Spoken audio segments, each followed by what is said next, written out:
You see, kids, when you start recording your podcast, the thing to do is to bring up immediately a contentious political figure. That way, you can in 5 seconds start an interesting debate on the qualities of this political character, Yeah, regardless of whether you feel like editing or not. I gotcha. All right. That's our cold open. Well, good morning, good evening, good night, folks. Welcome to Friday Without Belts. We are back, and would you say you're in quarantine, Jeremy? Um, well, I'm definitely hunkered down in my bunker, so that's about it. So, Yeah, undisclosed location. yeah. I'm on spring break quarantine, also known as Sunday. So, world's been in a very interesting place lately. We're really not going to try to touch on that too much because you know what? Everywhere has been touching on that, and that's pretty much everyone's waking moment right now. So Yep. we're going to try to do something else today. Jeremy, what are we doing? Let's. I think we're going to get into, going back and looking at the Karate Kid and what it really brought to the martial arts scene and just basically karate in general. Yeah, and how it also kind of permeated culture. It permeated American culture and kind of had an interesting reverberation on Japanese culture. So where can we start with this, Jeremy? The time, the place? Yeah, I think that's a good starting. I mean, because I mean, with with me, the Karate Kid came out right when I was in high school. So this was for you. Yeah, this This was was your movie. pretty much, yeah. I mean, it's interesting how, I mean, it was kind of a storyline. I mean, and it's funny going back and watching it again. It's like, oh man, I miss that stuff in the '80s, and just little What things from the '80s. driving in old cars and little to no accountability from parents? No, not so much. I mean, just I don't know. Part of it was the times. Part of it was Fashion? a little bit of passion, actual decent story. Maybe a little bit of age of innocence, a little bit. Yeah, I mean the story itself.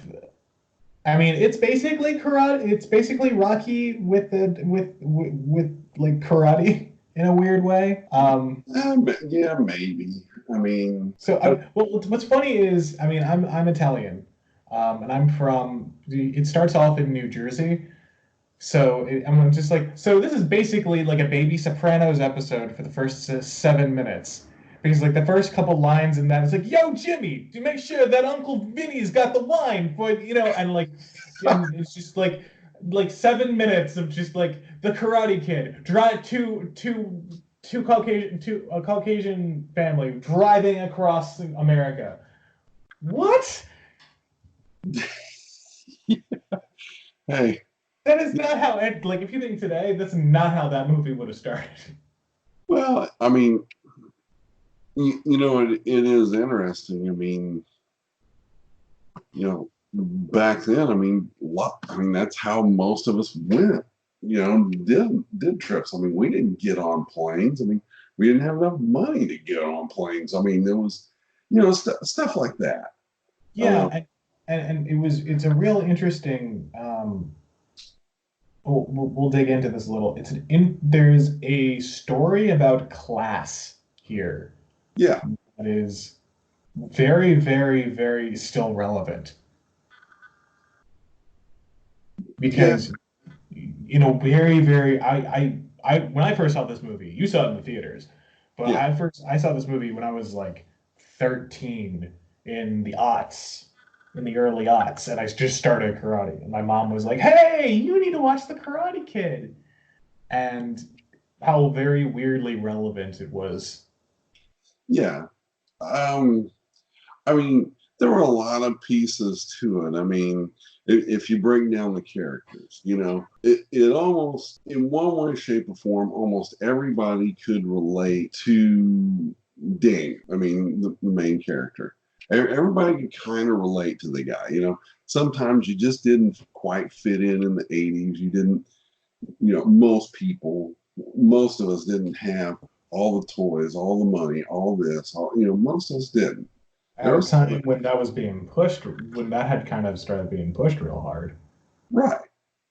Right, and what's interesting is it's funny. What was it last weekend? I actually drove through my hometown, and I actually drove. It's funny. I drove by the theater where I went and saw it. Just on now that I'm thinking about it, I drove right by there, and now it's closed and getting ready to be bulldozed. But that's okay.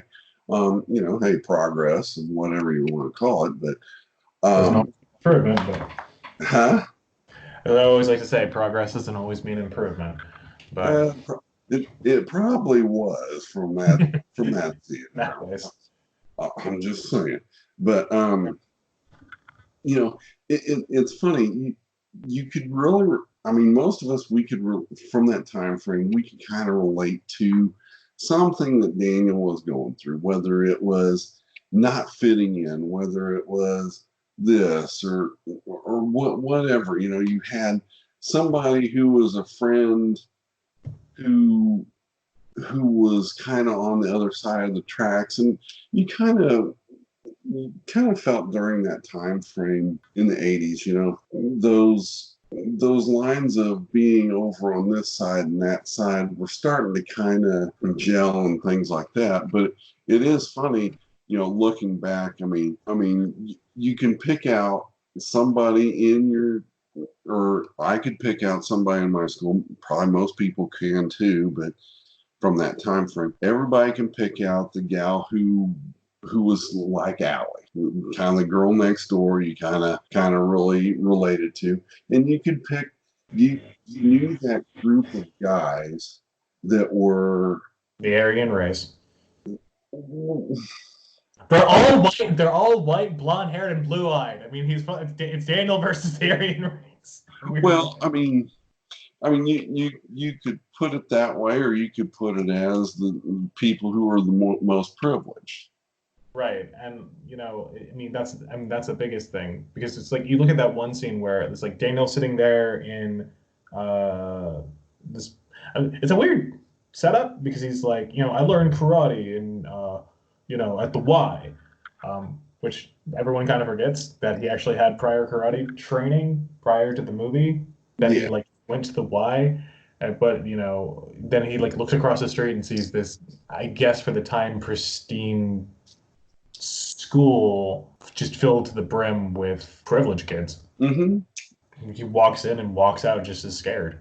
And they just they try to take everything from him. So it's a very weird, it's an odd scene set up because his mom's just like, okay, let's eat dinner. I'm going to work. Bye. And just leaves him at dinner. Well, I mean, putting in that was also a little bit of symbolism for the time, because Right. a lot of people, including myself, a lot of us were what they called latchkey kids.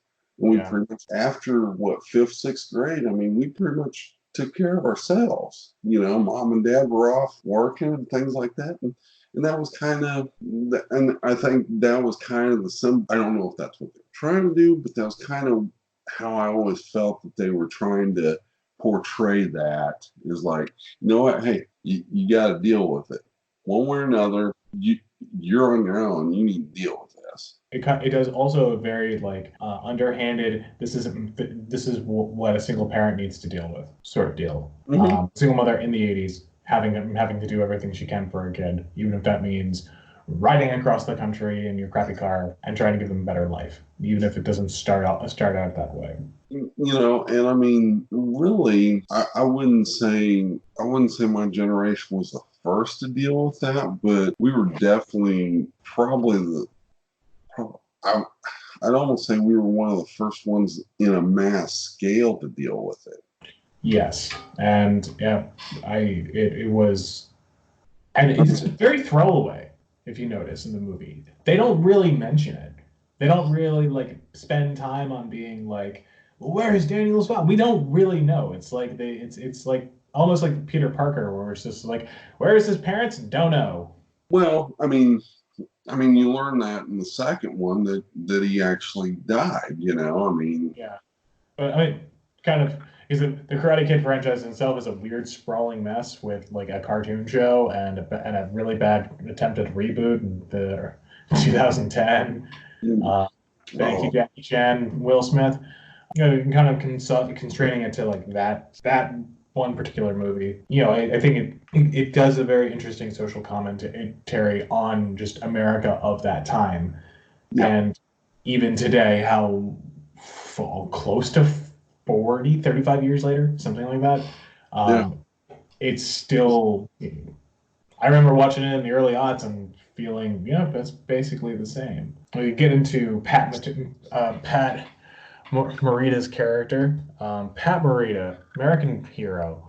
How much crap that guy had to go through to get the roles he was in, including this one. yeah. I Um, mean, I thought it was pretty interesting. You hear the interview from what was it? I believe it was Chuck Norris. I guess they came to him with the part, and he was like, "This isn't for me. You're looking for this kind of a character." And then they're like, "Okay," And then they looked for Pat Morita. So, which I think in some ways, whether it's martial arts or not, hmm. I think in one way that character kind of defines, I would say, Gen Xers in a way, and you're probably going, what are you talking about?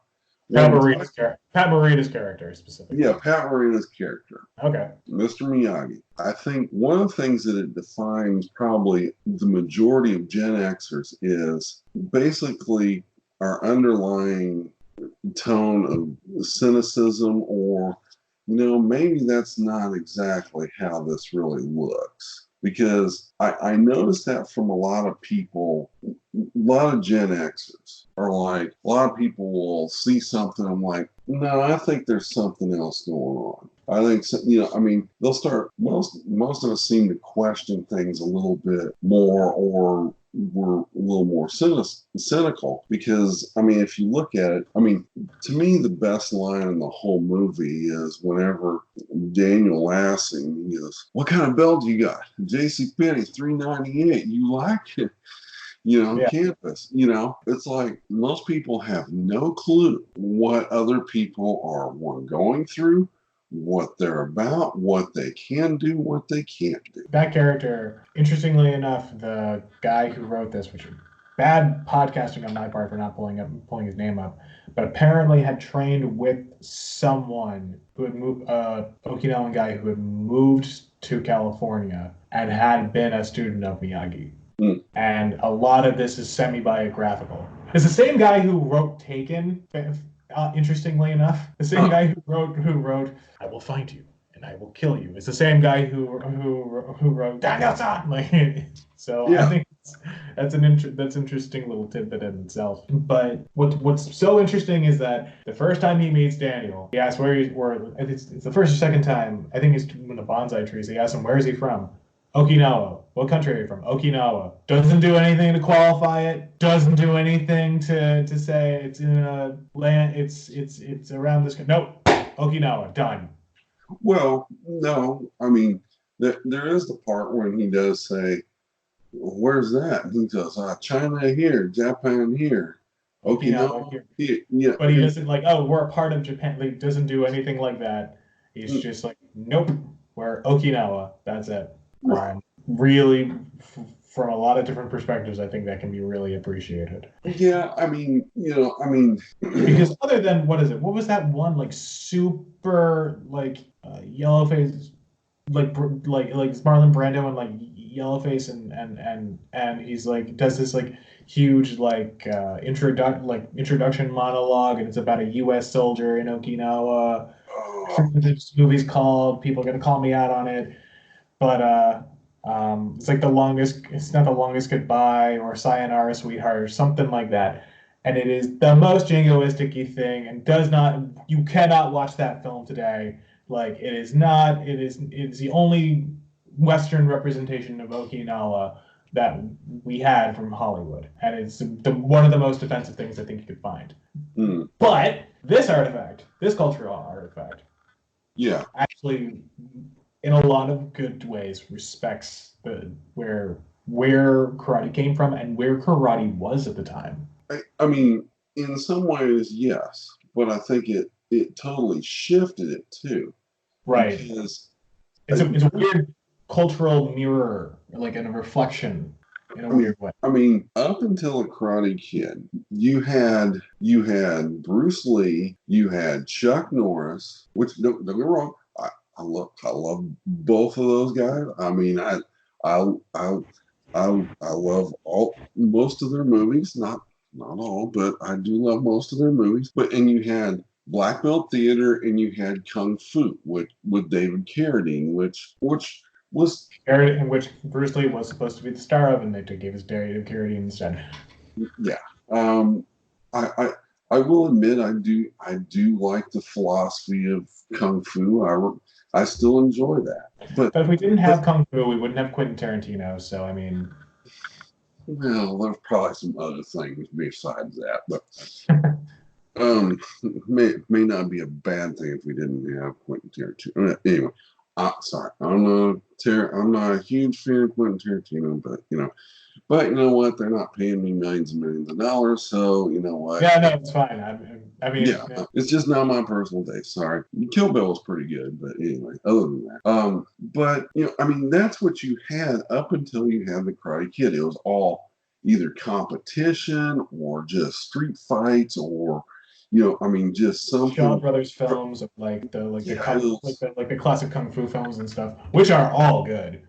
Like yeah. they're all that's all a good watch. That's always a good watch. Doesn't even matter I if it's mean, bad. It's all good. I mean, there's nothing wrong with watching a, 20-minute fight sequence, with every single movement highlighted and Being but slapped around. I think the main shift was beforehand it was like karate and martial arts were just for competition, fighting, things like that. And then it got into this and I think a lot of people looked at like, I think I could do this, and Yeah. I mean, your average Joes and wimpy little kids like me. I mean, everything in between. Yeah, and because the Cobra Kai is clearly like raises a question I've yet to explore.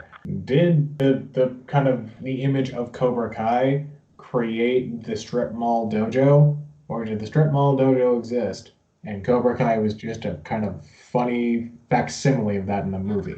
Back then, I really, I think Cobra Kai actually really, I think the strip mall dojo somewhat existed, but it wasn't, or it was not. I mean, it was not as huge as after the Karate Kid. I mean, it exploded. It Yeah, it exploded. So I think there was some. A lot of them were more. They were a part of community centers. yeah. You know, gyms, different things like that. It also has a lot to do with the time because the 70s was not a big economic boom, but the 80s was, so you were able to, buy more real estate and stuff like that. But Right. it's very interesting to see kind of how that all this the cobra has eaten its tail, so to speak. Yeah. Well, I guess you look at it that way. But I would say definitely that was probably the really, I'd say, launch pad of it at that point. Yeah, and Because the one thing I do remember is this. Before that, I mean, you hear of kids, doing some taekwondo and maybe some judo, and that was it. I mean, boxing. huh? Did kids do much boxing at that point? Not boxing. I Really? mean, taekwondo and judo. Right. I mean, that was about the only things I remember as a kid from a martial arts standpoint that was around.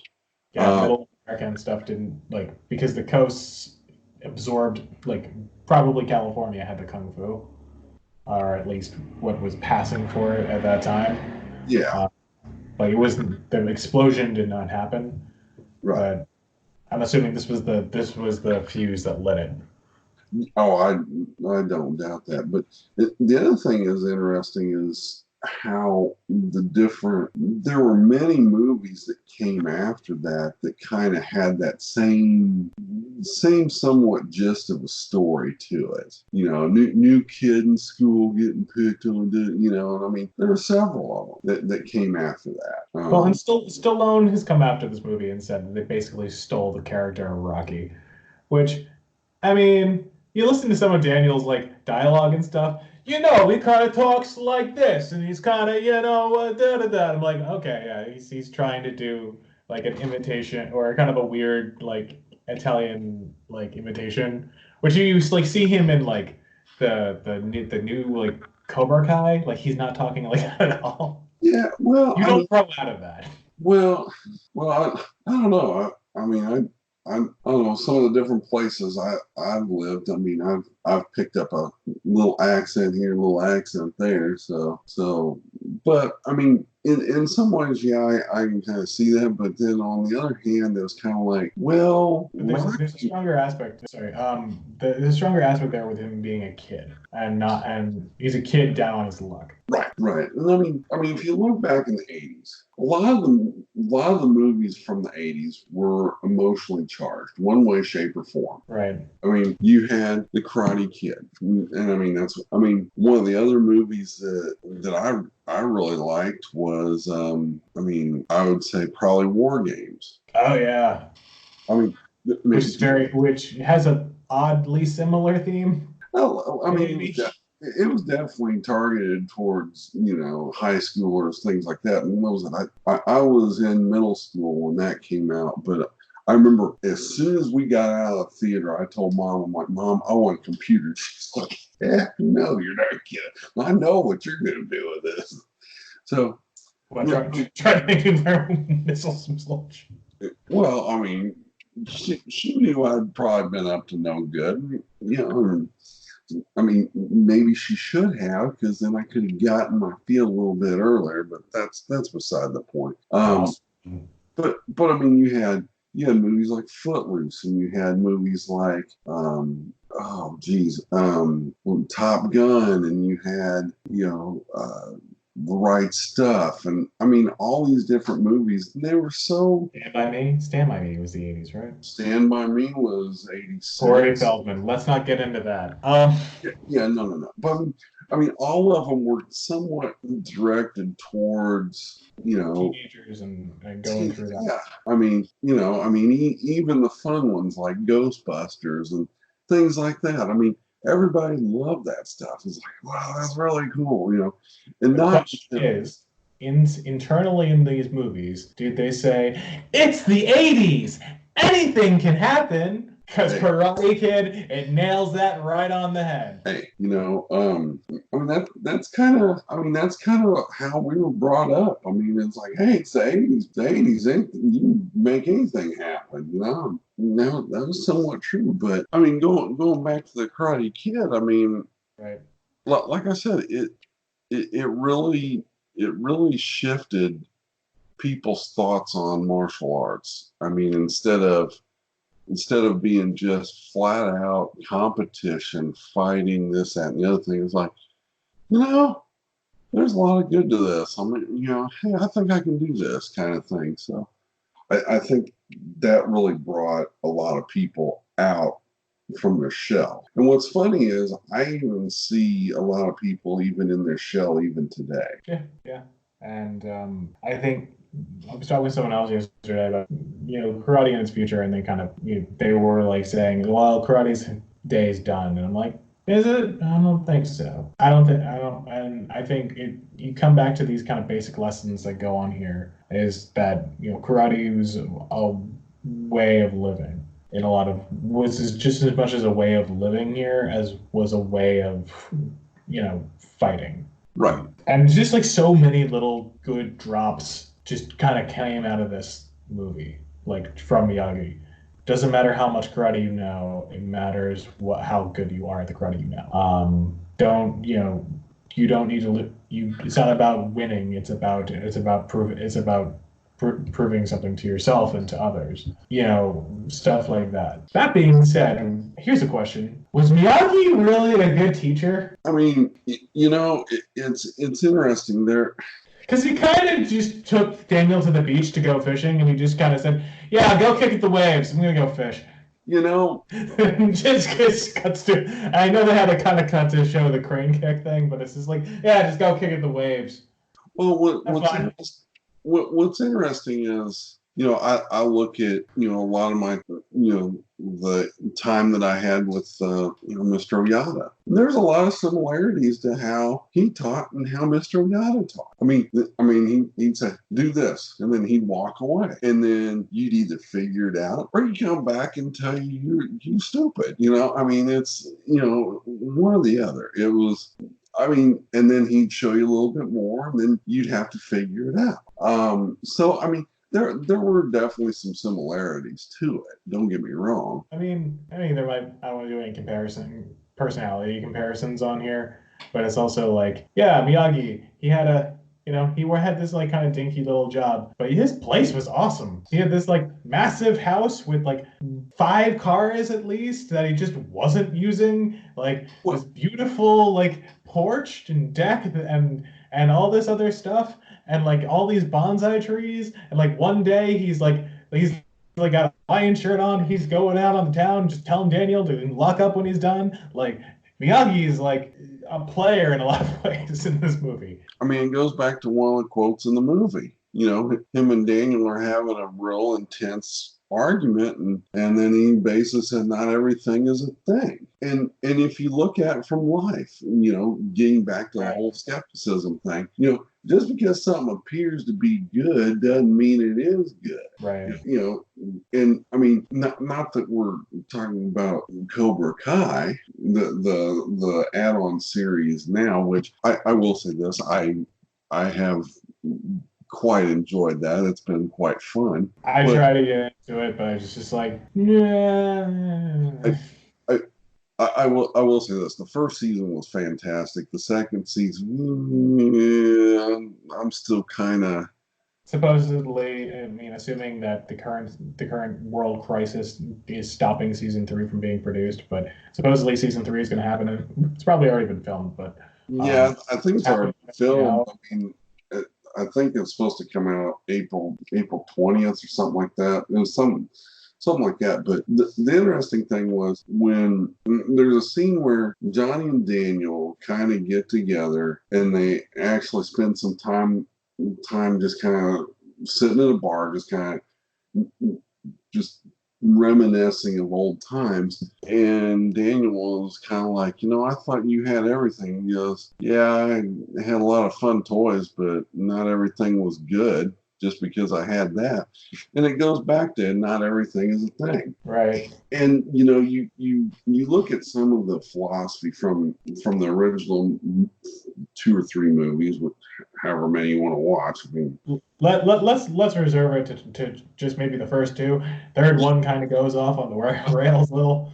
Well, the sad thing is, I liked what the third one was trying to do, but they really didn't do a very good job of it. But I understand what they were trying to do, but it wasn't very good. Ralph Macchio was like 30 in that movie, and he was apparently the girl he was supposed to be opposite of was like 16. Yeah, something like yeah.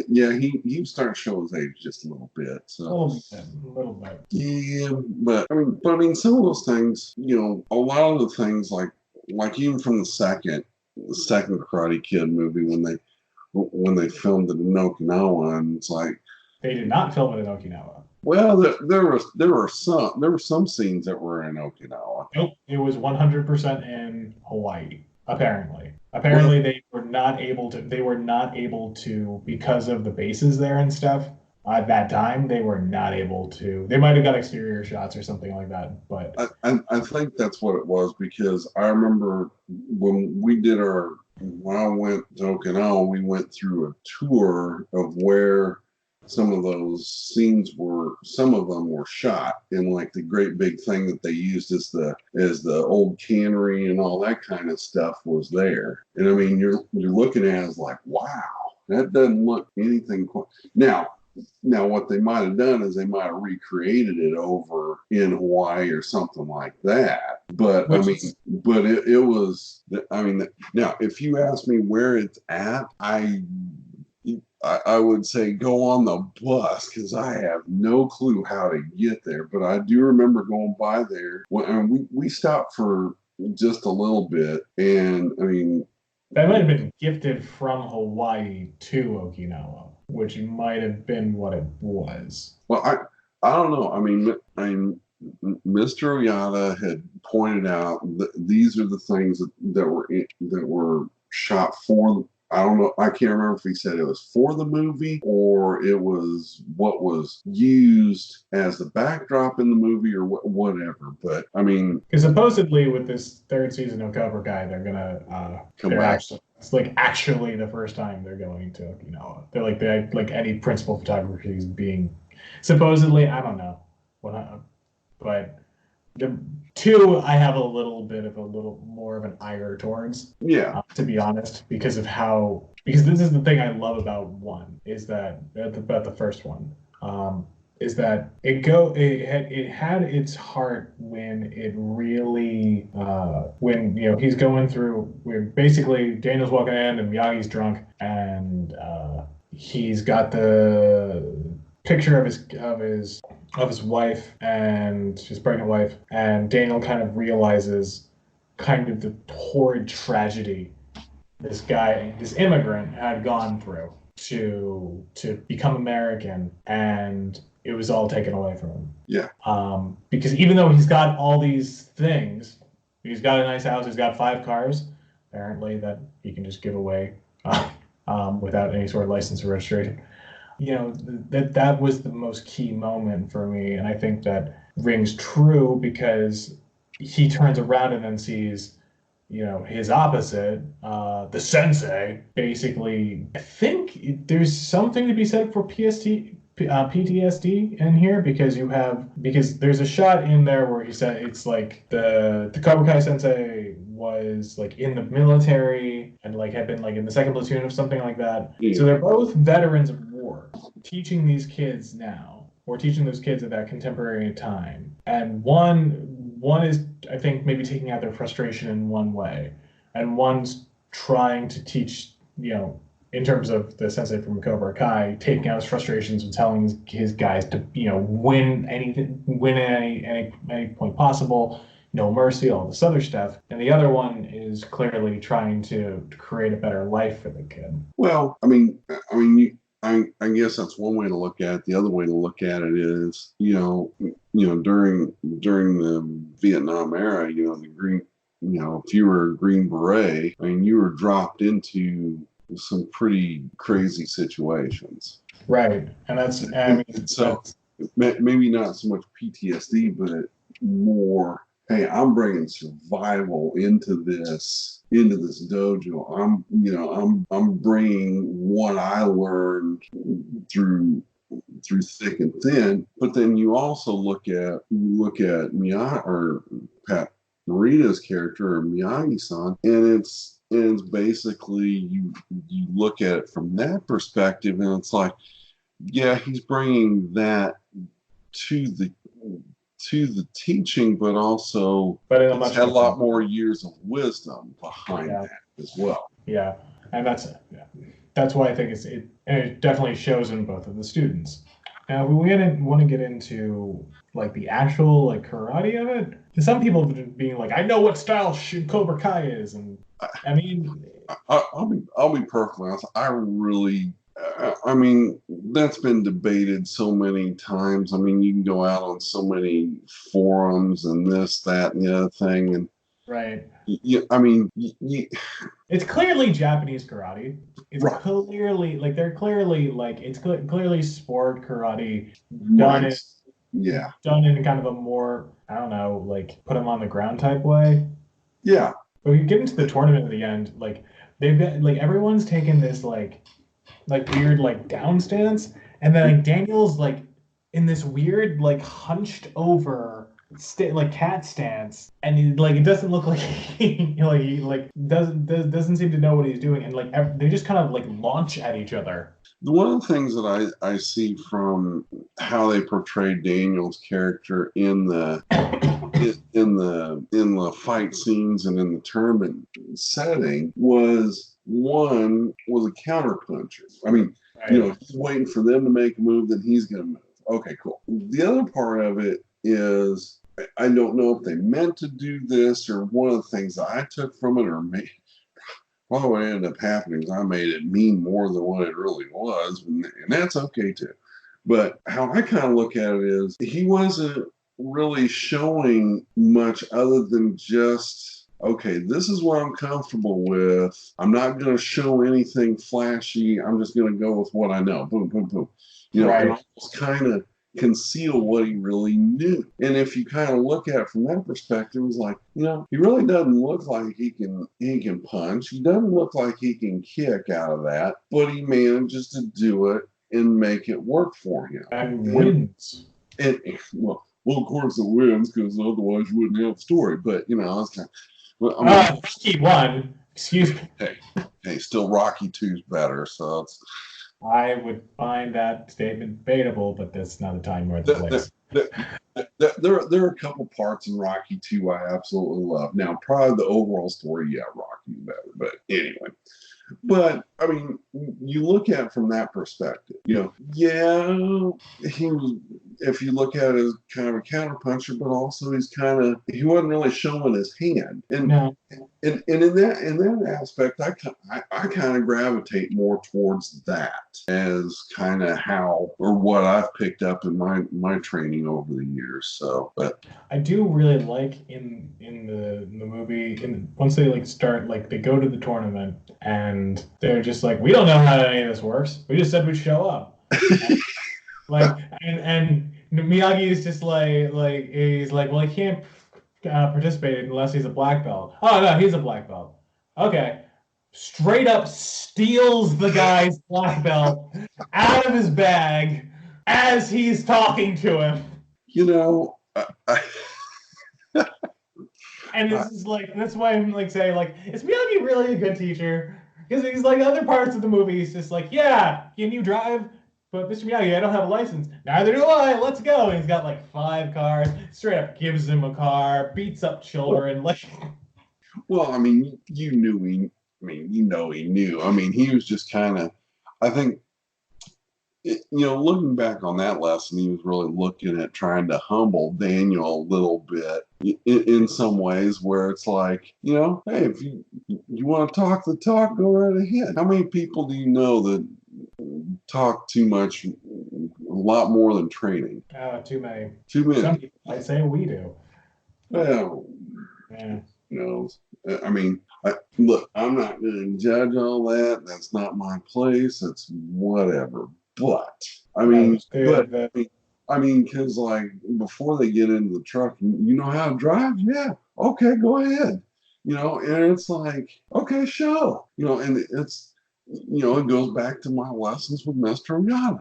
Okay, go ahead, show how that works. Okay. Oh, the irony of that statement. Yeah. Not gonna touch that one with a 10-foot pole, but you want me to show?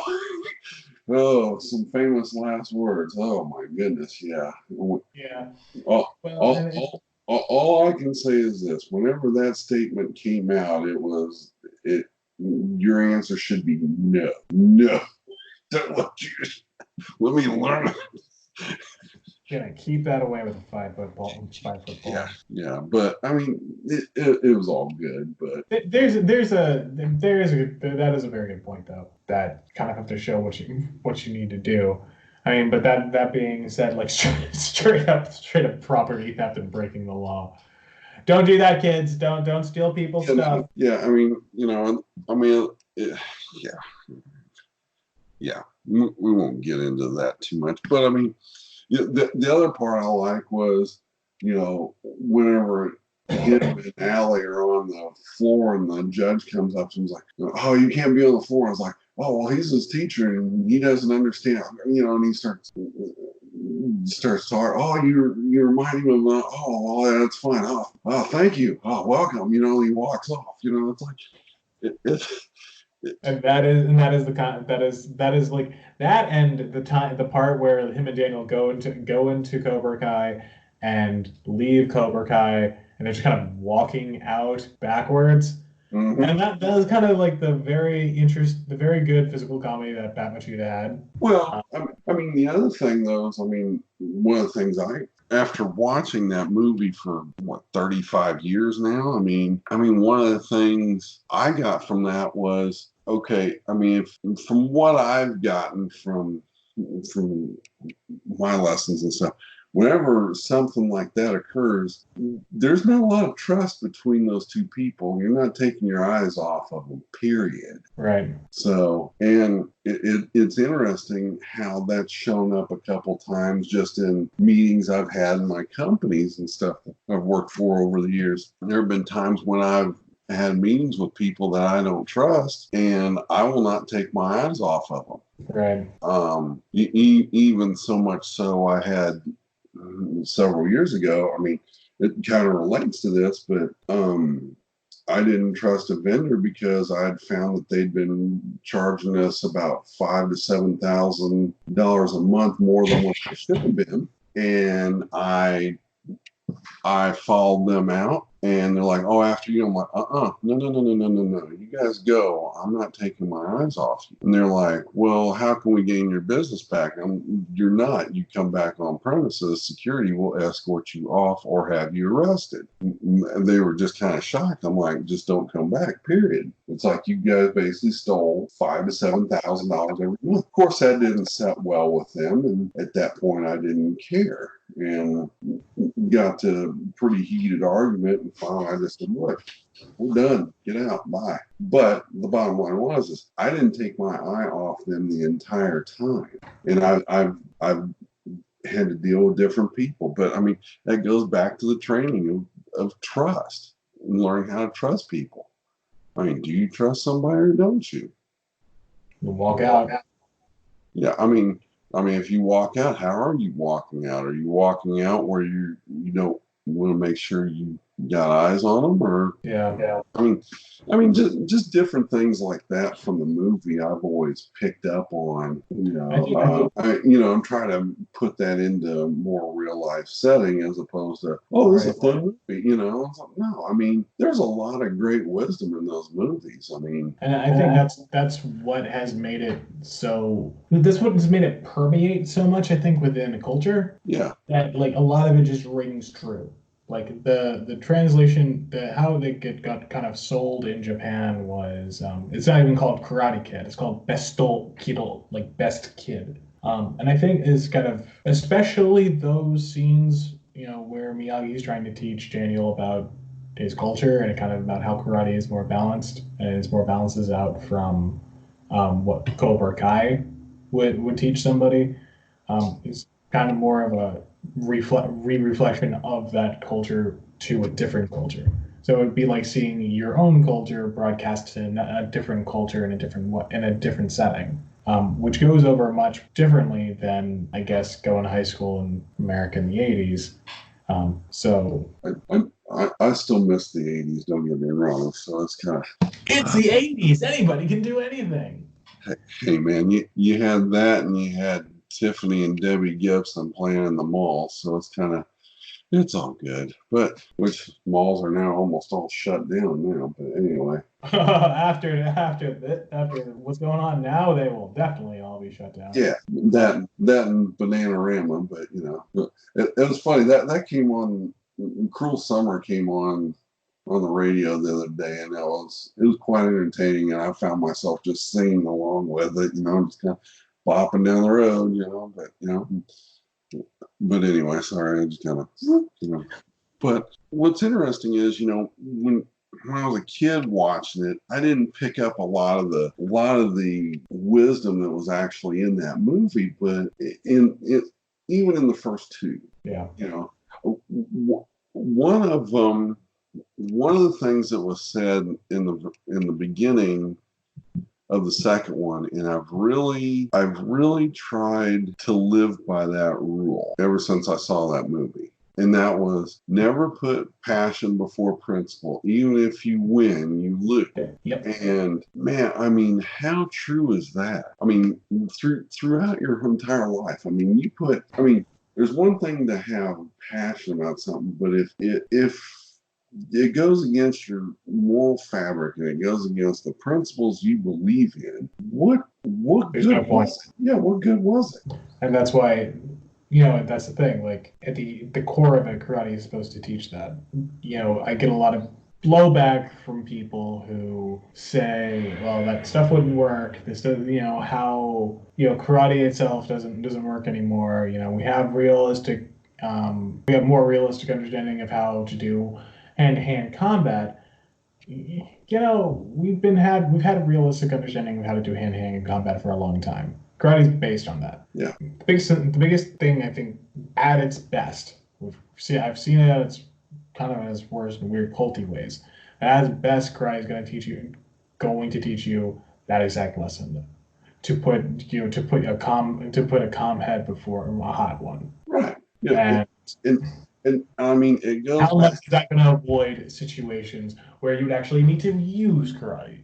Right. And I mean, that goes back to, I'll never forget the breakfast that I had that one day with Mr. Oyata across the street from the hotel. We were up early in the morning and we were just kind of chit chatting and stuff. And him and Mr. Logue and myself, it was the only time the three of us we were together. And Mr. Oyata says, you know what the secret really is to self-defense from all this stuff and what, you know, and I'm just trying to take in whatever he's going to tell me. And he says, to give yourself enough time to make up your mind on what you're going to do before you do it. And I mean, that gets back to, you know, principle and passion. It gets, because if you get into, you know, a hardcore fighter competition, yeah, I mean, there's going to be passion, there's going to be emotion, there's going to be a lot of stuff going on. But if I'm not mistaken, there's a black belt cover of Mr. Oyata that they wanted him to be angry or something like that when he's doing a technique on somebody. And instead of being angry, he just smiles or something. I mean, I've never ever seen this, but this is a story that I've heard. I don't know. I've never seen the actual footage of it, but I've heard it from multiple people that he decided to smile for it, and that's what the cover was. And Black Belt Magazine would probably is on my radar or something to talk about. Yeah, well, different time, but yeah, I mean I think I know the one. I think I know the one they're trying to talk about. I think it might have been not published or not widely published. Like I said, I've never seen it. I've heard the stories from people that came many years before me, but I mean I can't validate it. Other than just to say, yeah, I've heard this, but whether it was or not, it's a good story to learn from, because basically it's like, don't take it so serious that you gotta just annihilate somebody. And there's no need to get a body bag. Yeah. I mean, it goes back to the story that I talked about, that, you know, I was at a convenience store and somebody was getting ready to pull a gun on. And I mean, I literally had a complete clear shot. I had a clear shot straight to his neck. I could have crushed his carotid and killed him right there, boom, as a possibility. But I was able enough to keep my head and basically have everybody walk out of there without any altercation, without anything like that, and still got the guy not to do what he was going to do. Right. And I think that's the part that missed in a lot of martial arts today, is do you really have to use all this? Or going back to one of the lessons, you know, Daniel-san's on the bones, like in karate's fighting. You train to fight, and Miyagi says, is that what you think? No. Then why train? So you don't have to fight. Bingo. Not to say that it's not there when you need it, but sometimes you don't. I mean, sometimes there's a better option. And which is in that exact sentiment. It's interesting the trajectory of that has gone from, at least probably that is something that has been said to people for generations and generations, found its way as a kernel in that cultural artifact, kind of became a trope in training, that went away, and now is something I think needs to kind of come back into to fold within training. And this also shows that of the actual toughness of training, like Daniel's like doing stuff 100 like 4 or 5 hours at a time, like just straight, and like we can kind of criticize how Ralph Macchio really understood what he was doing with karate or not. Apparently Fumio Demura, he did a lot of karate books back in the 80s and 90s, was the consultant on this. So that I know Pat Johnson had a lot to do with it, who was the referee. Yeah. Yeah. They're trying to show Goju Ryu, but they had a Shito-Ryu person. 4 hours of training, 4 hours of training, 4 days of 4 hours of training. Training. Kind of like, I don't want to say mindless training, but like just intense training. Stuff karate dojos are kind of trying to get away from, because they're trying to look like more like sport-oriented type deals or fitness gym type deals. And I think that's where a lot of people are missing out on. Yeah. I mean, it's great to be a great technician, a great soldier, be able to do stuff. But if you don't have the wisdom to be able to say, you know what, there's a time and place for everything. Maybe this is the time, maybe it's not. Guess so. That's another one of my favorite quotes in there when he sits down with Daniel and goes, Daniel, you karate do yes, you karate do no, you karate do guess so. And squish just like grape. And I mean, there's a lot to it in that statement. It's like, you can either, yeah, I do karate, or no, I don't do nothing, or it's like, yeah, I do a little bit, I've trained a little bit, and it kind of comes out that way. So, and I don't know. I mean, we could probably go on for hours about just different things that come out of that. Yeah, and those movies. I mean, it's. And I think we can probably kind of curtail it to saying, like, though I think there's probably negatives that have come out of it with karate culture and the franchise of Karate Kid and possibly like the jokification of karate. At its core, this movie really does better represent karate than other things. There's of course going to be negatives and poor stereotypes that kind of came from it, but I think there's a lot of good lessons that can still be learned from it. Oh, absolutely. I mean, absolutely. I mean, it's funny.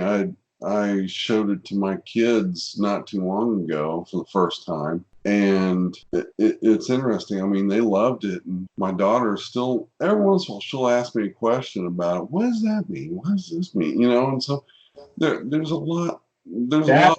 Body bag. Huh? Dad, what's a body bag? Don't want to know. So, but no, I mean, there's just a lot of good things from those. I mean, I would love to see, another movie come out, like something like that grabs people's thought process and changes kind of the way they think about things. I think that's what has made this stand the test of time in a lot of ways. Yeah. Like sequels and movie and TV shows and like whatever, like and bad reboots and all this other stuff. That's what makes this thing, despite everything else, stand out. Is that this ultimately changed things for and good, bad, in between. It helped change things and hopefully has pushed people in a better direction for having it around. I certainly think it has.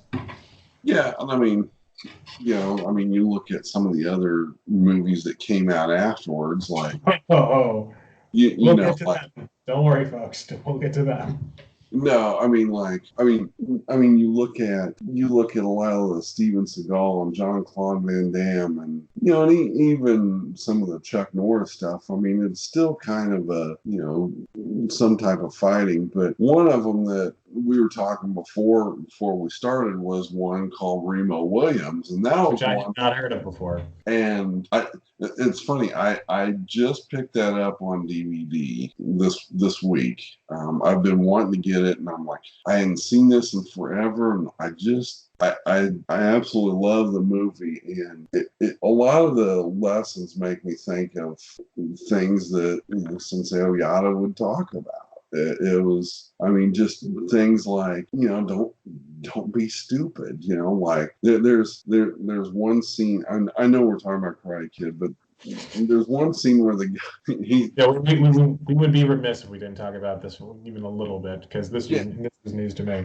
yeah. I mean, there's one scene. I love this scene. I mean, this was kind of this brought back a ton of memories from my lessons. And he tells the guy, he goes, "Put your hands behind your head," and he leaves him there. And then all of a sudden, he turns around and the guy who's teaching him, he comes around and kicks him right in the groin. He goes, "I didn't tell you to keep him there. I just told you to put your hands behind there." And so it's like, in that aspect, is like, you got to think through things. You just can't assume things and just kind of go about your life. Can't And be a robot. Can't be a robot. no, And and I think sometimes we get into that when we're training and stuff, and even when we're teaching. yeah, So, but anyway, so no, it's all good. Cool. Well, I think that about gets us to where we want to go on that. Right now, a lot of people aren't doing too well, and really wish everybody the best. Stay home, stay safe, and I hope us yarning about Karate Kid and 80s movies and trying to make ridiculous statements for an hour or so has given a little relief to what's been going on.